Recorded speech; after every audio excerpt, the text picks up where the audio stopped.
Okay guys, no ஃபேப்னு வரும்போது நிறைய பேர் என்கிட்ட கேட்குற பெரிய கேள்வி என்னன்னா, ஜான் எத்தனை நாள் எனக்கு பெனிஃபிட்ஸ் தெரியும்? எத்தனை நாளில் நான் வந்து காற்றுல லெவிட்டேட் பண்ணுற மாதிரி இருக்கும்? எத்தனை நாளில் எனக்கு வந்து உமன் அட்ராக்ஷன் கிடைக்கும்? எத்தனை நாளில் எனக்கு வந்து நல்லதெல்லாம் நடக்கும்?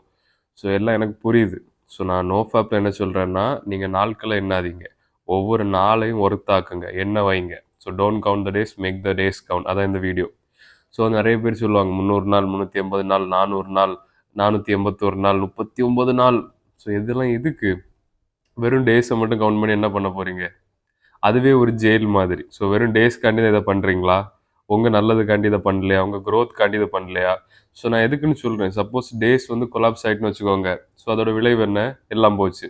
ஸோ இனி இந்த ப்ராக்டிஸை பண்ணவே தோணாது. நிறைய பேர் விடவே செஞ்சுருவாங்க, டிமோட்டிவேட் ஆயிடுவாங்க. ஸோ அதனால தான் நான் சொல்கிறது, டேஸை கவுண்ட் பண்ணாதீங்க. ஓகே, ஸ்டார்டிங்கில் நல்லா இருக்கும், 1 வீக், 2 வீக், 3 வீக். அதுக்கப்புறம் வந்து நீங்கள் இதை உங்களுக்காண்டி தான் பண்ணுறீங்க. ஸோ நீங்கள் பானோகிராஃபின்னு ஒரு ஜெயிலேருந்து ரிலீஸ் ஆகி இப்போ டேஸ்ன்னு ஒரு இதில் மாட்டிருக்கீங்க. டே 1, டே 2, டே 3. ஸோ அது என்னது? அதுவே ஒரு ஜெயில் தான். ஸோ நீங்கள் டேஸை கவுண்ட் பண்ணாதீங்க. ஸோ நான் சொல்கிறேன், ஒருத்தன் வந்து 300 நாள் ஜிம்முக்கு போகிறான்.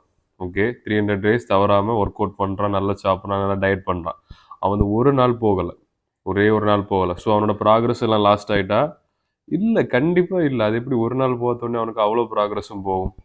அதே தான் நோ ஃபேப்பில். நீங்கள் ஒரு வருஷம் இருக்கீங்க, ஒரு நாள் ரியலாப்ஸ் ஆனோடனே ஒரு வருஷம் உள்ளது போயிட்டா? இல்லை, ஜஸ்ட் அந்த நேரம் கொஞ்சம் கஷ்டமாக இருக்கும், டெம்பரரியாக கஷ்டமாக இருக்கும். ஒரு 2-3 டேஸில் திருப்பி வந்துடும். ஸோ வந்து இந்த பெனிஃபிட்ஸ் எல்லாம் எப்போ கிடைக்கும்? நான் சொல்கிறேன். எத்தனை நாளில் நீங்கள் வந்து பெனிஃபிட்ஸை பார்க்க முடியும்? ஒரு நாள். வெறும் ஒரே நாள் நீங்கள் க்ளீனாக இருங்க, அதுக்கப்புறம் மொமெண்டம் வந்துடும், அப்புறம் நீங்கள் போயிட்டே இருங்க. ஸோ நிறைய பேர் டேஸ் கவுண்ட் பண்ணாமல் இருக்கிறதே நான் நல்லதுன்னு நினைக்கிறேன். ஸோ நான் டேஸ் கவுண்ட் பண்ண மாட்டேன். எதுக்கு டே 1, டே 2, டே 3? அது என்னது? அது ரொம்ப ஒரு விசித்திரமான ஒன்று. என்னோட ஒரே நோக்கம் இந்த லஸ்ட்லேருந்து டிட்டாச்சாக இருக்கணும். அது ஃபிசிக்கல், டிஜிட்டல் லஸ்ட்டாக இருக்கலாம். டிஜிட்டல்னால் ஃபோன், ஸ்க்ரீன். ரியல் லைஃபாக இருக்கலாம். ரியல் லைஃப்பில் அது எந்த வகையிலும் இருக்கட்டும், பொண்ணுங்களாக இருக்கட்டும், எதுவும் இருக்கட்டும். ஸோ நம்மளோட நோக்கம் என்னென்னா, லஸ்ட்லேருந்து டிட்டாச்சாக இருக்கணும். வெறும் வந்து டேஸ் டேஸ் டேஸ்ன்னு அது என்னது டேஸ்? எனக்கு வினோதமாக, எனக்கு அது புரியலை. எனக்கு புரியுது ஏன்னு. ஏன்னா மக்கள் வந்து ஜஸ்ட் அந்த ஒரு ஒரு வின் தேவைப்படுது. 300 டேஸ், 400 டேஸ். ஸோ நீங்கள் இதை எதுக்கு பண்ணணும்னா, உங்கள் க்ரோத்துக்காண்டி பண்ணணும். அது ஒரு நாளாக இருக்கட்டும், 2 நாளாக இருக்கட்டும். என்னோட அனுபவத்தில் நீங்கள் ஒரு 2 வாரம் இருந்தாலே அதுக்கப்புறம் அந்த மொமெண்டம் பில்ட் ஆக ஆரம்பிச்சிடும். அதுக்கப்புறம் உங்கள் எனர்ஜி லெவல் எல்லாம் பழையபடி வர ஆரம்பிச்சிடும். ஸோ டேஸை வந்து கவுண்ட் பண்ணாதீங்க. அது வந்து ஒரு ஒரு ஜெயிலுக்குள்ளே தான் உங்களை வைக்குது. So make the days count. ஒவ்வொரு நாளையும் உங்களால் முழு எஃபர்ட், மேக்ஸிமம் எஃபர்ட் போடுங்க. கோல்ஸை அச்சீவ் பண்ணுங்கள். அதுக்கு இந்த எனர்ஜியை யூஸ் பண்ணுங்கள். அதை விட்டுட்டு 381 டேஸ், இது என் ஃப்ரெண்ட் ஒருத்தங்க சொன்னது, 405 டேஸ், இதெல்லாம் எதுக்கு? ஸோ அதெல்லாம் கட் அவுட் பண்ணுங்கள்.